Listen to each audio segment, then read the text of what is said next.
Hey everyone, welcome back to Heroic Nonsense. Today we're going to try something a little bit different as we review Studio Series 86 Ratchet by streamlining and playing around a bit with the format of this week's review. So to jump right into it, I recreated a few stills from the G1 80s cartoon for your enjoyment. See if you can guess which episodes they're from and put your answers in the comments below. Wait till the end of the review and I'll have one more very famous scene from the 86 movie.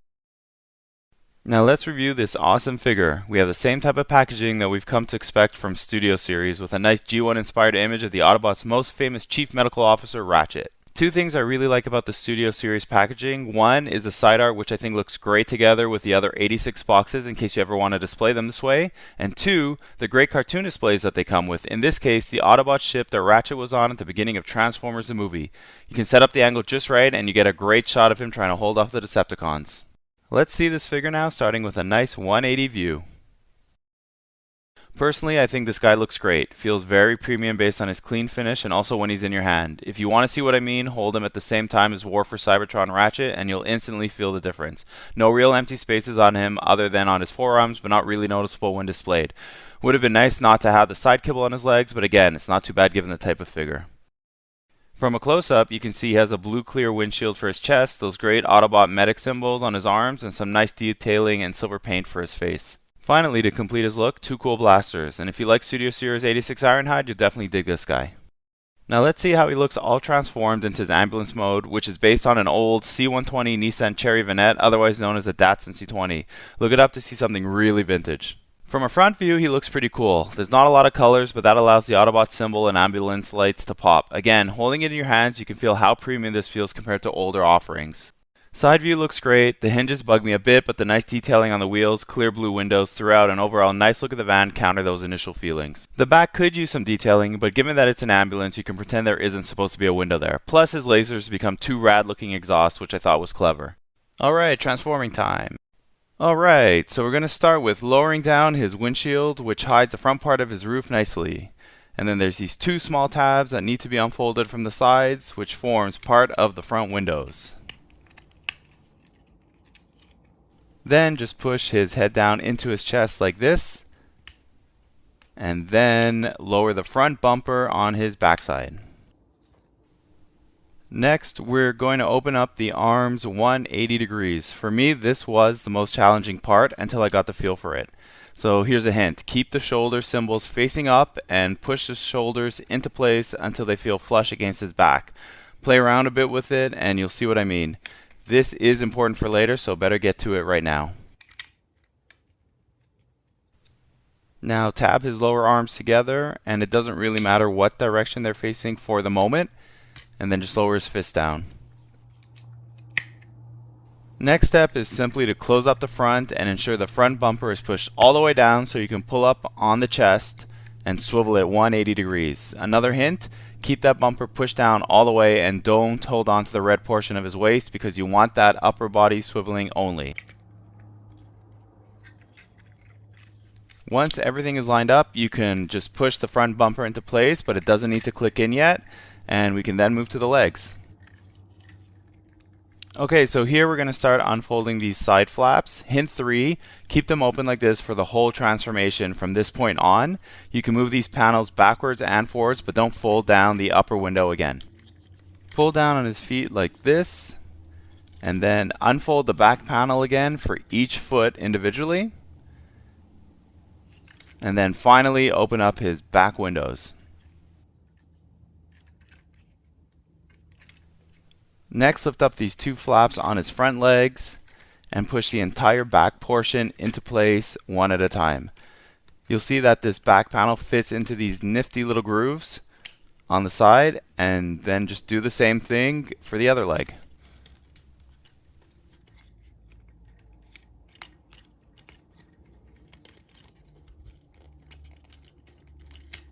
There you have it, nice and clean.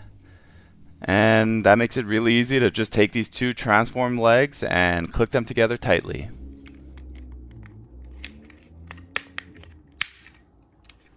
So this is the trickiest part in my opinion because you want everything to line up just right before you can move on to the last part of the transformation. So here's the fourth hint. Push the entire front portion back into the red hip section and move the back portion into place so that the upper legs and upper arms are both facing up at about a 45-degree angle. And then while you're in this position, push the lower arms down and click them into place like so. Again, you can see how this all lines up. The legs and the arms should all be facing in the same direction at this point. Easy part now. So just close the side panels and click them into their corresponding tabs. You of course are going to do the same thing on both sides. Like this. Then just click down the front chest into the roof section. So this is the final hint. You need some force here, and the trick is pushing down on the front portion one side at a time like I've done. Okay, we're here. Last step. Tab the lasers on his undercarriage, just like this, and it makes his exhaust. And there you have it. Ratchet is ready to save some Autobot lives.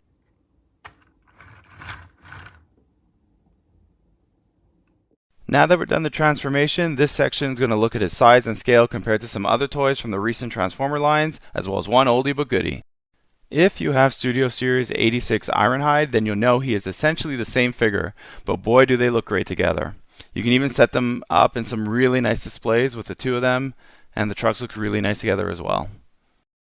You can see how he looks next to one of the other bots in car mode with a nice size ratio for some creative displays. For an overall bot size comparison, check out this entire G1 team that crashed to Earth on the Ark. I actually forgot to put one of them in.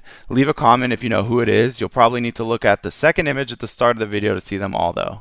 I don't have the Earthrise Ratchet from the Power-Drawn Medics Ratchet and Lifeline 2-pack to compare him to, but Shatterglass Ratchet is just fine from the Generation Selects War for Cybertron 2-pack with Optimus Prime since it uses the same mold. Overall, both bot modes look nice and they're about the same size. Van-wise, I think Studio Series 86 Ratchet is more polished, especially when you're comparing them from the side view and definitely from the back view. Quick comparison with the van mode of Masterpiece Ratchet in case you were wondering. Masterpiece is definitely the higher quality version, but it also comes with a much higher price tag. Still, overall, not a bad comparison to the Masterpiece. And then I use Masterpiece Ironhide as a stand-in for Masterpiece Ratchet. For fun, here he is next to Studio Series 86 Core Class Ratchet, going for a bit of a piggyback ride, and here you go, the whole family. Now the pièce de résistance, my original Ironhide as a stand-in for Ratchet. My, how the Transformers toys have come a long way. We didn't know what we were missing back then, definitely had to use a lot of imagination to picture Ratchet as his cartoon self. To end this section, some size comparisons with some of the other emergency services bots in my collection. The only one I think he doesn't scale well with in van mode is Inferno, unfortunately, since Inferno looks great in his robot form but is way off from the rest in fire truck mode. Hopefully they make a nice Inferno one of these days that scales better, as he's definitely one of my favorite characters. For those who care about scaling like I do, I find these versions out of my Earth mode collection from the recent Transformer lines look best together. Let me know in the comments below if you'd like to know which series each is from. To end this episode, let's take a look at some displays and build suggestions and ideas. Let's start off with some of the G1 Autobots versus their Shatterglass selves. You can make some really cool displays if you pair them up with their counterparts in this way. Mixing a bunch of different lines, an interesting idea is pairing up Shatterglass Ratchet and Earthrise Barricade from the Galactic Odyssey collection versus Ratchet and Generation Select's Deep Cover. You can also create some very nice displays of all the emergency bots together. These last few are just some different examples of Ratchet paired up with some other bots in the same color scheme. I'm big on having bots that have similar colors displayed together when I can, and red, white, and black always makes for a nice combination. The emergency services toys look amazing together in bot mode. And to cap it all off, all my Earth mode Transformers from the last few toy lines, overall they look pretty good together and are generally not bad for scale. I think if we can get a nice Studio Series Optimus with full-size trailer, he could look great here. And as promised, the final G1 cartoon still. I think it's pretty obvious what I'm recreating here, but let me know what you think anyways. So that wraps up this episode of Heroic Nonsense. Hope you enjoyed this review of Studio Series 86 Ratchet. To keep up on any new reviews and shorts, please make sure to subscribe to my channel. And remember, it's all such heroic nonsense in the end. Transform!